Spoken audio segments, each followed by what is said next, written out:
Avec ce simple workflow N8N, je vais pouvoir créer des articles de blog que tu vois juste ici et on va pouvoir faire le test dès maintenant en cliquant sur Test Workflow.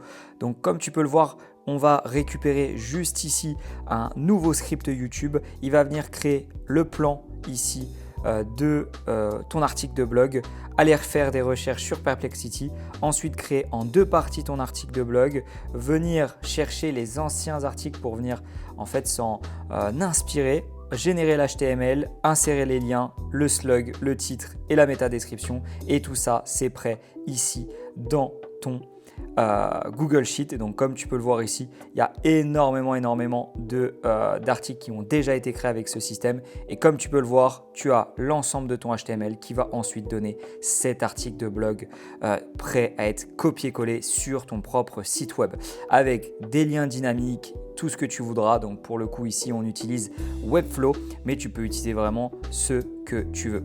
Avant de démarrer cette vidéo, si tu souhaites recopier ce workflow, je t'invite à cliquer sur le lien dans la description pour rejoindre la communauté Skool. Tu vas pouvoir disposer d'une quinzaine de workflows comme celui-ci qui va pouvoir automatiser ton business. Maintenant, le but, ça va être que tu puisses copier-coller ça et qu'on puisse le configurer ensemble.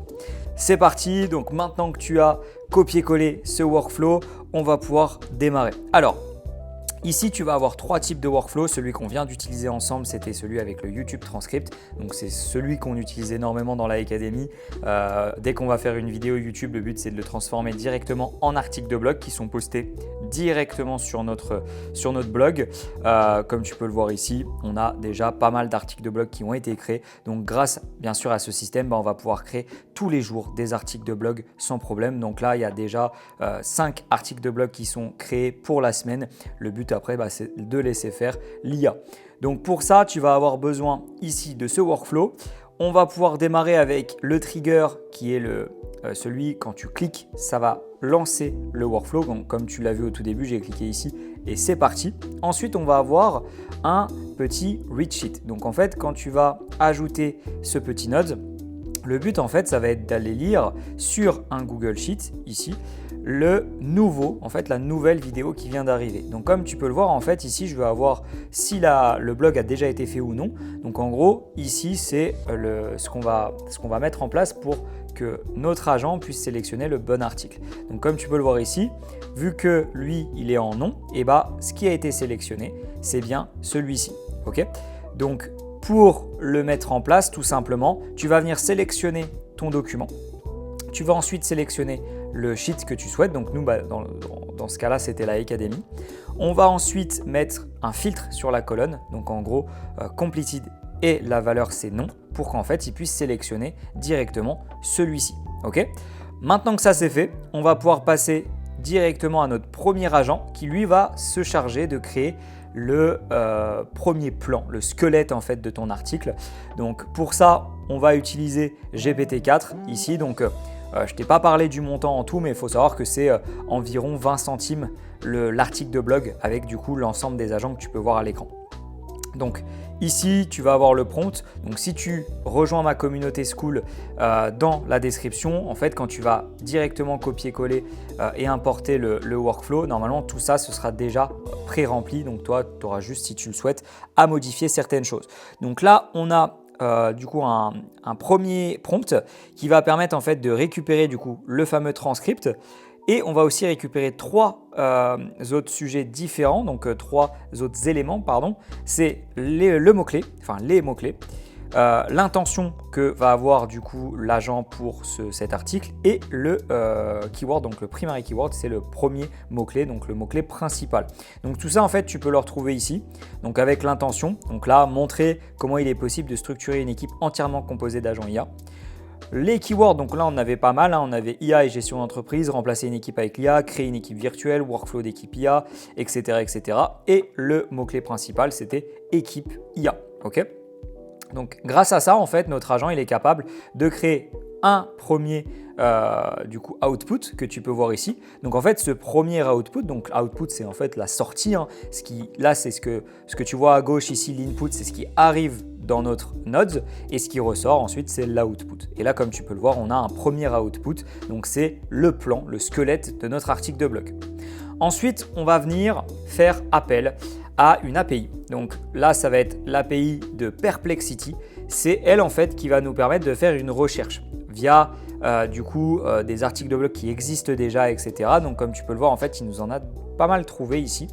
Quels sont les avantages de l'IDA pour une entreprise, team building IA, intelligence artificielle, 7 avantages de l'intelligence artificielle, etc., etc. Le but en fait, c'est d'aller chercher des éléments qui vont nous permettre, qui vont surtout permettre à nos agents futurs de pouvoir s'en inspirer. Et donc pour ça, tu vas avoir besoin de l'API. Donc normalement, tout ça, c'est pré-rempli.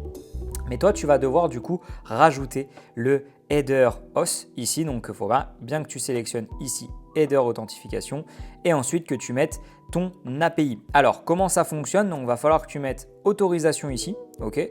Et là, que tu mettes ton API que tu vas retrouver directement sur Perplexity, ok? Donc, d'ailleurs, que j'ai pas bien écrit ici. Donc, ensuite, on va avoir un body à rentrer. Donc le body en fait, c'est ce qui va nous permettre de relancer une requête du coup à notre agent. Et donc comme tu peux le voir ici, moi ce que je vais lui donner en fait, c'est carrément le plan de tout le contenu qu'on vient de créer. Donc c'est-à-dire que le plan, le squelette de notre article, je vais lui donner.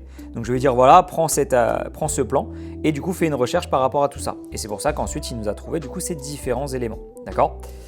Donc voilà pour l'API Perplexity. Donc si tu veux retrouver l'ensemble des connexions, si tu galères par exemple à connecter Google, connecter Airtable ou d'autres API, tout ça tu peux le retrouver dans la communauté Skool où en fait tu as des formations offertes pour connecter tous tes différents nodes ou encore les différentes API. Ensuite ça, on ne va pas trop y prêter attention. Normalement c'est déjà configuré de ton côté. Voilà. Ensuite, on va avoir du coup notre article de blog qui va commencer à s'écrire donc en 2 parties. Ce qu'il faut savoir, c'est que pour avoir un bon article de blog, il faut surtout avoir à peu près minimum 1200 mots. Et si tu le fais avec qu'un seul agent, tu vas être bloqué en termes de limite de token. Donc pour ça, on va l'écrire en 2 parties. Donc c'est pour ça qu'on va avoir la partie 1 ici. Donc voilà, on va avoir un prompt assez simple. Le but, c'est de lui faire comprendre que c'est la première partie et on va surtout lui donner à chaque fois la recherche de Perplexity et le plan qui a déjà été fait au préalable. Donc comme ça, nous, ce qui va nous sortir, donc tu vois en output ici, c'est l'ensemble de la première partie de l'article de blog. Okay, et du coup, comme tu l'as compris, la deuxième partie, là, on va lui faire comprendre qu'attention, tu es la deuxième partie. Et cette fois-ci, on ne va pas lui donner que le plan et que la recherche, on va aussi lui donner la première partie ici du blog. Okay, donc je te laisse dans tous les cas regarder le prompt. Normalement, tu n'as rien à changer. Tout est déjà configuré. Ensuite, ici, ce qu'on va faire, c'est qu'on va en fait lui demander d'aller rechercher en fait les anciens contenus. Dans un article de blog, on va essayer de viser ce qu'on appelle le cocon sémantique, c'est de relier comme une genre de toile d'araignée l'ensemble de tes articles de blog. Donc le but en fait, c'est d'à chaque fois aller chercher les anciens qui ont déjà été créés pour pouvoir les relier ensemble. Donc c'est pour ça qu'on va aller capturer ici tous les anciens articles de blog que tu peux retrouver en fait ici dans les résultats. Donc ça, c'est tous les articles de blog qui ont déjà été créés pour mon agence. Et en fait, très clairement, lui, ce qu'il va faire, c'est aller les rechercher pour que le prochain agent ici puisse insérer les différents liens dans l'article de blog. Donc là, on va tout simplement le transformer en HTML. Donc en fait, là, ce qu'on va dire à cet agent, c'est OK, tu as la partie 1 et la partie 2. Le but, en fait, ça va être que tu fasses un HTML, enfin un format HTML pour ces 2 parties. Et lui, du coup, tout de suite, tu vois, il va te sortir un format HTML. Voilà, donc beaucoup plus long. Et c'est ce qui nous permet d'atteindre les fameux 1200 mots. Donc là, on va simplement insérer les liens. OK. On va générer ce qu'on appelle le slug. Donc en fait, le slug, quand tu vas sur un article de blog, par exemple ici, tu vas avoir en fait ici sur le lien un slug. Le slug en fait, c'est ce que tu retrouves ici. Donc automatiser business sans coder. Donc c'est ce qui va permettre d'améliorer en fait en termes de reach ton article. Okay, donc voilà, ça c'est la première chose. Ensuite, ce qu'on va créer bien sûr, ça va être le titre. Donc c'est ce que tu as ensuite, génération du titre et de la métadescription. Donc la métadescription, c'est ce que tu vas retrouver quand tu fais une recherche Google. Tu as le titre du lien, donc, qui est le titre ici, et juste en dessous, tu as une petite description. Et c'est ce qui va te permettre en fait à chaque fois de pouvoir comprendre ce qu'il y a à l'intérieur de cette page. Et pour finir, donc là tu as plusieurs choses, on peut en fait le faire en plusieurs étapes. C'est-à-dire que soit tu le mets sur un Google Sheet, donc moi c'est ce que je fais personnellement, donc je mets tout sur un Google Sheet et ensuite je vais venir upload directement manuellement sur Webflow. Parce qu'en fait, moi, ce que je veux, c'est vérifier que tout est bon. Et pour ça, en fait, je vais juste faire un copier-coller directement sur Webflow. Et bien sûr, ajouter les images qu'il faut pour du coup terminer mon article de blog. Okay, donc, tu as plusieurs façons de faire. Il est possible en fait d'amener directement ton article de blog sur ton site. Donc, tu as par exemple des notes comme WordPress, tu vas avoir Webflow ici. Tu peux avoir aussi d'autres sites où tu vas pouvoir upload directement en fait ton article de blog dessus. Donc ça peut être intéressant. J'aime bien en fait contrôler à chaque fois mes articles comme tout, comme toute la content creation que je vais avoir avec la Academy. C'est-à-dire que Instagram, TikTok, YouTube, tout ça en fait je vais venir contrôler même si j'ai des assistants et des agents qui travaillent pour moi à chaque fois. Donc là comme tu peux le voir ça peut être très très rapide. Donc là par exemple ce matin en l'espace d'une heure j'ai pu créer 5 articles de blog. Donc ça m'a coûté à peu près $1 et j'ai 5 articles de blog qui vont permettre de booster du coup mon site juste ici. Okay, donc si tu veux beaucoup plus de workflow, n'hésite pas à nous rejoindre dans la communauté ici School.